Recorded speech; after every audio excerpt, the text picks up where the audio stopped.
Let's turn these two chords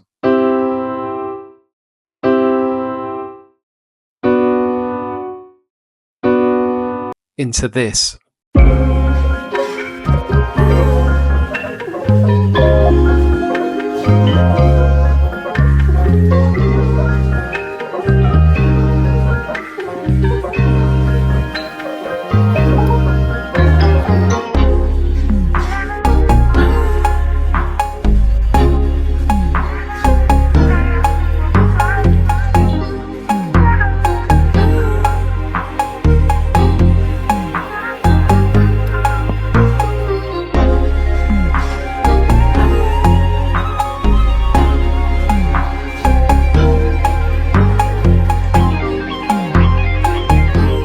This sample came out crazy, and there are only two chords in the A section. We are doing a 4-3 in G major. Now, I know the sample says A flat major, but I just raised the whole sample up by one semitone using Sound Shifter on the master bus. A lot of you guys have been asking for me to go into detail on multi-keys, and I am going to do that today. So I am going to deep dive in Pigments, show you exactly how I set up this multi-keys to create crazy textured samples, and then how I play it in to achieve such a good sound. Then we're going to look at a little bit of theory, nothing too complicated. Guys, it's all about arrangement, it's all about taste, space, and call and response, and thinking about what emotion you want to target and then extract. So I programmed this A section in G major, and in G major, the 4 chord is a C major chord, and all we've got here is a basic C major triad with a C, E and a G.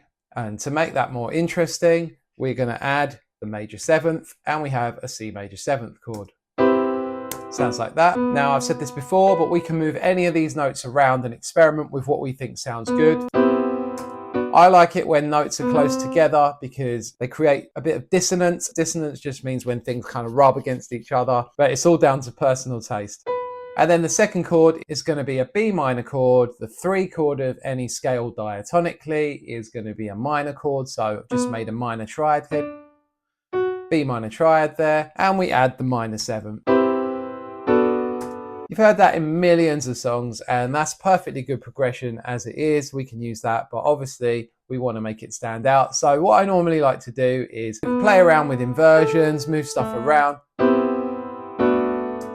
Already that sounds really cool. You can even move these two down as well. And you can create little melodies out of chords by playing the notes within the chords in different octaves across the keyboard. I knew I was going to use multi-keys for these chords, and the very way that multi-keys works, I knew that I wasn't just going to play the chords as block chords like this. So this is Pigments, and when you load up Pigments, it's going to look like this. And we are just concentrating on engine 1 here. We're going to click down to sample. Now you can see I've already loaded 4 individual one-shots into here. I found some sounds that I thought sounded pretty interesting, and also I picked sounds that were slightly different from each other as well, so that they would give a different texture every time I press the key. I made sure that each of the sounds that I chose was around about the same octave and also the same note, and that note being middle C. So I have a piano, you're going to hear it in the distance now. And if you listen to this note here, that's on the C. I use around 4 samples, sometimes maybe 5. So once you've dropped these in, you can go to this map button here, tap that, select round robin here. I think you can use a random one as well, but I just use round robin, and all that's going to do is that it's going to cycle through each sample each time I press a key on my MIDI keyboard. Random is just going to select, say it's going to go from A to C to B to D or something. The reason that I've chose sounds that are in a similar range on the keyboard, I'm going to demonstrate to you now by just cycling through each sound. Sound is in a similar place on the keyboard and on the same note. That means when I play a chord on my MIDI keyboard, you can hear we're going to trigger a different note every time we play. And after you've loaded your one-shots in, and you can use any one-shots for this, if you want me to make a one-shot kit for all my analog equipment and guitars, leave a comment down below. And the thing with this is it forces you to play in a certain way. If I just show you the MIDI that I put in from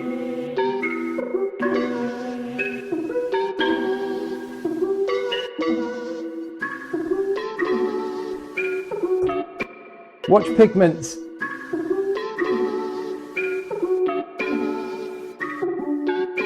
You can see Pigments dancing around each note press to different samples, and that's what's giving us that crazy textural sound. So guys, if you're getting something out of this, go follow me on Instagram, handles here, and cop some of my free mini kits. Link is in the description. I've got bass midis, I've got loads more stuff coming out. I may well do a one-shot kit. So the Multikeys is so rich and textural that you don't really need that many other sounds to make a full sample. You've always got to remember that an artist or another producer is going to take this sample and then take it somewhere else. I added a piano. I used the Labs soft piano, which you can still get for free, even though you have to sign up for the Labs Plus, but then you can cancel your subscription. So I used this piano and I just played out something on a counter rhythm to almost answer like a call and response to the Pigments. I put some sketch cassette and some vintage verb on this, nothing too much, didn't even EQ it or anything. I'm finding myself using less and less processing on stuff now, whereas I just like to try and really concentrate on my sound selection and arrangement. Something that I used to use all the time but I hadn't for a long time was the Mellotron, and I played out some chords which up to bar 7 I stopped in exactly the same place on each chord. I was playing around with Shaper Box and I just found this interesting setting. I always like to give some movement to my pads, whether that be a phaser, a flanger, or maybe some Shaper Box to just filter it in and out. I never like pads that are too static, just doesn't do it for me. And then on this pad, I used the Huss effect where I took a sample delay and I just delayed one side to give a false perception of width on this pad. I use this sometimes just to give wideness, but you do have to be careful when collapsing things down into mono that they don't disappear. My bass line again was pretty simple, root notes with a couple of fill notes, just approaching from a tone away or a little bit more sometimes. I always just try and sing out my bass lines and keep them simple. Every little sound I try and give its own character and personality to, because if I'm only using a few sounds, I want them all to add something to the sample. I use my trusty Scarby Rickenbacker bass for this. It's almost on all my samples where I want that live bass sound. And I just use a couple of textures from Louis's kit, my boy Louis. If you don't know him, go check him out, it's dope. I put in an ambient sound as I always do. So for the switch up, I wanted it to feel like GTA, late night LA driving, something that just transports you, a nostalgic feeling. For the chords, I slightly changed them from going from that 4-3 progression. So I went 4, 3, 4, 4, 3, 4. Then I jumped to the 6th chord, which is an E minor chord. Instead of playing a normal E minor, I was playing an E minor 9, where I'm just adding 2 more notes, the minor 7th and the minor 9, to the E minor triad. So this is the E minor triad. We add a D note, it becomes an E minor 7th, and then we add the F sharp and it becomes an E minor 9 chord. Here you can hear me going from the 4, 3, 4. I'm just changing the top melody to give it some variation. That chord there was the 5 chord of the E minor, which is a B dominant chord, and I'm playing a B altered chord there. I love this progression. It is a classic R&B progression that you've heard many, many times. And to really get that nostalgic feeling, I went for an EP from Analog Labs, and back in the 80s, which was what I was thinking about for this sample, the DX7 was the synth that was used on nearly every big record. And this sound in Analog Lab recreates that DX7 patch, that EP patch really nicely. I started with that. I added quite a bit of processing to this. Sketch cassette, Valhalla vintage verb. I went for the Tremolator plugin, Sound Toys, which I love, and it just gave a lot of movement to the sound. Some EQ to shape it, and then some chorusing. I used Microshift for this. I doubled this sound with a pluck sound in the Sky Keys to really bring out and accent the initial transient, and I used the Joist preset for this. I pretty much copied the same plugins. I had this idea for strings in my head because these Lush records from the 80s had a lot of strings going on. So I played out the chords more as a pad, and I just held the notes all the way through and kept adding notes to build and build and build on the chord. And my bass sound, I went for that almost squelchy 80s bass sound. I pulled in a little Apple loop for the drums and I just filtered them down. I grabbed a classic cowbell sound that you've heard on loads of West Coast records, chopped a little vocal up from Splice and filtered it so you couldn't hear exactly what was going on, and added a lead on top. So if you've learned something today and you got something out of this, check out this video here to get some more source.